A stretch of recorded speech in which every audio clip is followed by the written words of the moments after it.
ஆண்டவரும் இரட்சகருமாக இயேசு கிறிஸ்துவின் இனிய நாமத்தில் உங்களை யாவருக்கும் அன்பின் வாழ்த்துக்களை தெரிவித்துக் கொள்கிறேன். அருமையான தேவ பிள்ளைகளை, நியூ டே நியூ ஹோப் தின தியானத்தின் மூலமாய் இந்த நாளில் கூட உங்களை சந்திப்பதில் நான் மிகுந்த மகிழ்ச்சி அடைகிறேன். அல்லேலூயா. இன்றைக்கு கூட கர்த்தர் நாம் கொடுக்கிற வார்த்தை என்ன?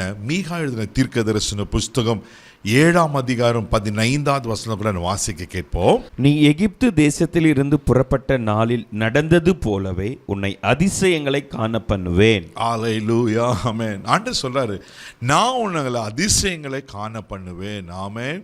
அதுக்கு ஒரு அடைமொழி மாதிரி ஒரு எக்ஸாம்பிளை சொல்றாரு. நீ எகிப்து தேசத்திலிருந்து புறப்பட்ட நாளில் நடந்தது போல. நாம் நன்கு அறிந்திருக்கிறோம், இஸ்ரவேல் ஜனங்களை ஆண்டவர் சாதாரணமாக எகிப்திலிருந்து கொண்டு வரல. பார்த்தீங்கன்னாக்கா அவருடைய ஓங்கிய புயத்தினால, பலத்த கரத்தினால, அற்புத அடையாளங்களினால, ஆமேன், கர்த்தர் பயங்கரமான செயல்களால் அவங்களை விடுவித்து கொண்டு வந்து அப்படியேப்பட்ட அதிசயமான காரியங்களை ஆண்டவர் செய்கிறத நான் பார்க்குறோம். ஹல்லேலூயா. அதான் சொல்கிறாரு, நான் உன்னை அதிசயங்களை காண பண்ணுவேன். எகிப்து தேசத்தில் எப்படி உங்களை புறப்பட போனது நடந்துச்சோ அப்படியேப்பட்ட அதிசயங்களை நான் காண்பிப்பேன். தெய்வ பிள்ளைகளை, ஆண்டு எப்படிப்பட்ட ஆண்டு தெரியுமா? ஏசாயா 9:6 வாசித்தீங்கன்னா, அவர் பிறப்பதற்கு 800 வருஷத்துக்கு முன்பாகவே ஏசாயா தீர்க்கதை எழுதியிருக்கிறார். அவர் நாமம் அதிசயமானவர். ஹல்லேலூயா. அவர் அதிசயமான கர்த்தர். சோர்ந்து போகாதீங்க. இன்றைக்கு உங்கள் வாழ்க்கையில் அவர் அதிசயங்களை செய்வதற்கு அவர் உண்மையில் தேவனாக இருக்கிறார். நீங்கள் சங்கீதத்தின் புஸ்தகம் 77ஆம் சங்கீதம் 14வது வசனத்தை வாசிப்பீங்கன்னா, சங்கீதக்காரன் இப்படியாய் சொல்லுகிறார். வாசிக்க கேட்போம். அதிசயங்களை செய்கிற தேவன் நீரே, ஜனங்களுக்குள்ளே உம்முடைய வல்லமையை விளங்க பண்ணினீ. ஆமென். அதிசயங்களை செய்கிற தேவன் நீரே, ஜனங்களுக்குள்ளே வல்லமையை விளங்க பண்ணினீர். இன்னைக்கு கர்த்தர் உங்களை பார்த்து சொல்றாரு, தேவ பிள்ளைல, ஜனங்களுக்குள்ள உங்களுக்குள்ள அவருடைய அதிசயமான வல்லமையை விளங்க பண்ண போகிறார். இதை நம்புங்க, இதை விசுவாசிங்க. நீங்கள் என்ன காரியத்தில் இங்கே ஏங்கி கலங்கி கொண்டிருக்கிறீங்க, ஐயோ இந்த வீசா வரலையே, இந்த ஜாப் கிடைக்கலையே, இந்த இன்டர்வியூ கட்டணுமா, இந்த கோர்ஸ் கிடைக்குமா, ஒருவேளை பல காரியங்களை கலங்கி குழம்பி போயிருக்கலாம்.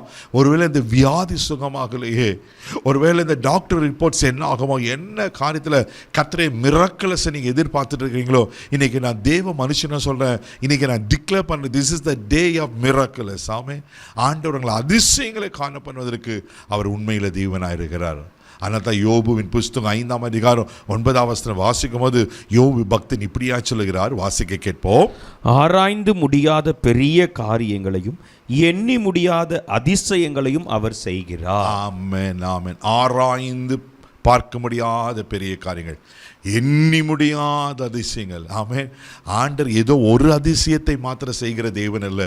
தேவ பிள்ளைகளை ஆராய்ந்து நம்ம கிரகிக்கே பார்க்க, என் வாழ்க்கையில அப்படி நடந்துச்சு, எனக்கா அப்படி நடந்துச்சு அப்படின்னு ஆச்சரியப்படத்தக்கதாக கர்த்தர் அதிசயங்களை செய்து எண்ணி முடியாத கவுண்ட்லெஸ் பிளஸ்ஸிங்ஸ். 1-2 மாத்திரமில்லை. நீங்கள் ஒரு அற்புதத்துக்கு, ஒரு காரியத்துக்கு நீங்கள் ஆச்சரியமாக பார்த்துட்டு இருப்பீங்க. ஆனால் ஆண்டவர் எப்படி செய்ய போகிறாரோ எண்ணி முடியாத அதிசயங்களை. தெய்வ பிள்ளைகளே, இதை நம்புங்க. இன்றைக்கு கர்த்தருக்கு வார்த்தை கொடுப்பாருன்னா நிச்சயமாக உங்களை அதிசயங்களை காண பண்ண உண்மையில் வர இருக்கிறார். நீங்கள் உண்மையாக ஜெபம் பண்ணி பாருங்கள். இதை விசுவாசத்து நீங்கள் ஜெபம் பண்ணுங்க. என்னோட இந்த கால வேளையில் ஆண்டவர் நிச்சயமாக உங்களுக்கு அதிசயங்களை செய்வார். கண்களை மூடி நம்ம ஜெபிக்கலாம். தகப்பனே, உமக்கு நன்றி சொல்லி துதிக்கிறோம், உம்மை ஸ்தோத்திரம்ப்பா. ஆண்டவரே, நான் உன்னை அதிசயங்களை காண பண்ணுவேன் சொன்ன கர்த்தர் பா, யார் யார் என்னென்ன நன்மைக்காக, ஆசீர்வாதத்துக்காக, அதிசயத்துக்காக, அற்புதங்களுக்காக எதிர்பார்த்து கொண்டு இருக்கிறாங்களோ, இன்றைக்கு அது நடக்கட்டும். இன்றைக்கு அதை கைக்கூடி வரப்பண்ணும். இன்றிலிருந்து அது துவங்கப்பட்டுட்டுங்கப்பா. அடைக்கப்பட்ட கர்ப்பங்கள் திறக்கப்பட்டுட்டுங்கப்பா. ஆண்டவரே, வர வேண்டிய ப்ரமோஷன்ஸ், வர வேண்டிய நன்மையான காரியங்கள், ஆண்டவரே அந்த சுகம் இவளுக்கு கிடைப்பதாக நான் ஜெபிக்கிறேன்ப்பா. இந்த நாள் முழுதும் கரம் பிடித்து நடத்தும். தெய்வீக பாதுகாப்பு ஒப்புக்கிற எல்லா தீங்கு கவலைக்கு காத்தலும் இயேசுவின் மூலம் ஜெபம் கேளும் பிதாவே, ஆமென்.